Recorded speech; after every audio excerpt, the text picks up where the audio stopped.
Hello, this is Susan Nash, and I'm thrilled to be talking to you today about macroeconomics, specifically supply and demand, and more specifically about what happens to supply and demand in a beach town during a zombie apocalypse.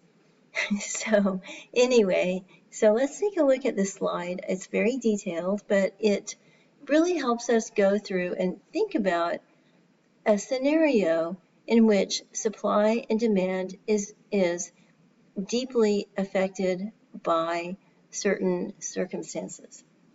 So let's take a look at a zombie apocalypse in a beach resort town.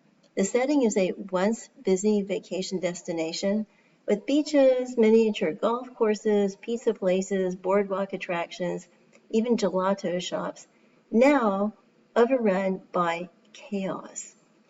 The zombies are shuffling toward people and places where they can reliably find crowds and therefore, in the logic of the scenario, have fresh brains to munch on. So this creates a vivid way to think about how consumer behavior changes during a crisis, and instead of focusing on leisure and tourism and standing in line to buy gelato and doing paddle boarding or waiting to buy their amberjack tacos, people suddenly become much more interested in safety and escape and basically survival. The imagery of panicked tourists, overwhelmed businesses, and zombies converging on popular attractions can help us see how an external shock can completely transform normal patterns of economic activity.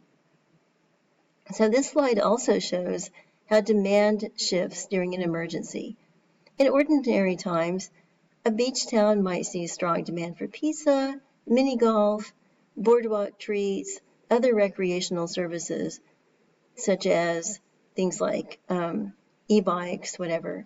But when zombies appear, the demand surges for barriers, fencing, helmets, security services, even experimental deterrents such as blasting Bach and Mozart, if people believe their music, annoys zombies.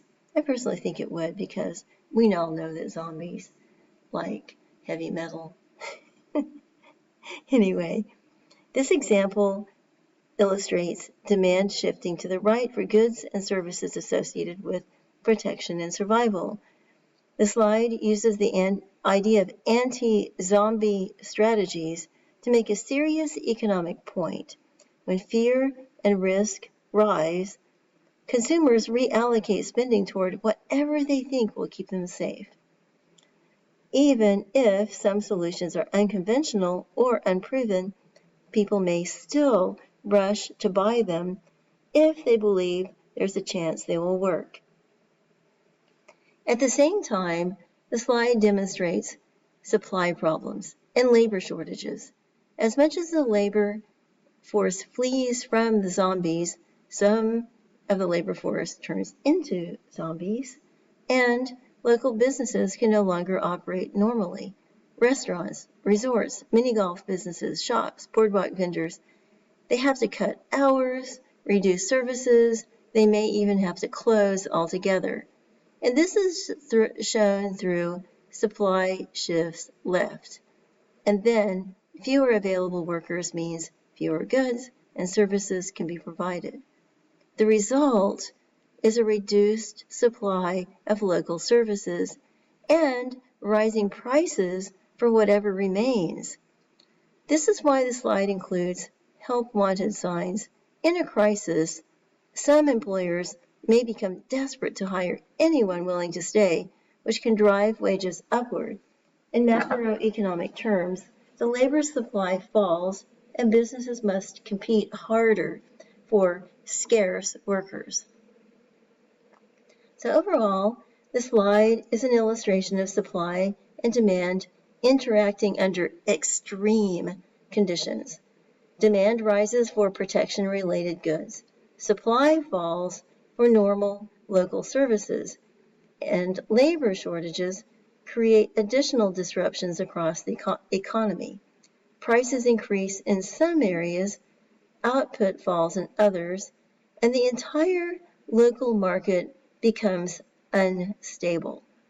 The zombie apocalypse theme makes the lesson memorable, but the underlying economics is very real.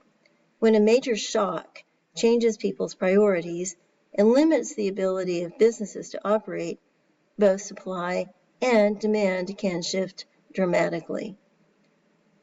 So the slide incorporates elements that make you think, from brain-hungry zombies to Bach and Mozart deterrence and emergency help wanted signs, to show that macroeconomics helps explain how communities respond when normal life is suddenly turned upside down.